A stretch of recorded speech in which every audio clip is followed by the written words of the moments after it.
ko'pchilikni yuziga, badaniga, yelka yoki bo'lmasam ko'krak qismiga juda ham ko'p tarzda ugri toshadi.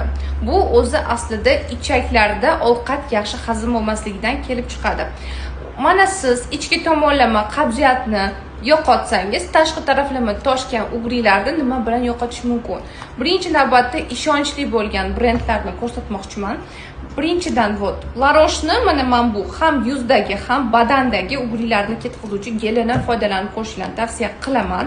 Bular realni ketkizadi, chunki bularning hammasi sostavida ugrini ketkizish uchun mo'ljallangan sostav, ya'ni salisil kislotasi mavjud. Ikkinchisi esa Penoxyl brendi, Amerika brendi va mana bu Fransiyaning brendlari qizlar. Bular 100% ugrilaringlarni quritib ketkizadi.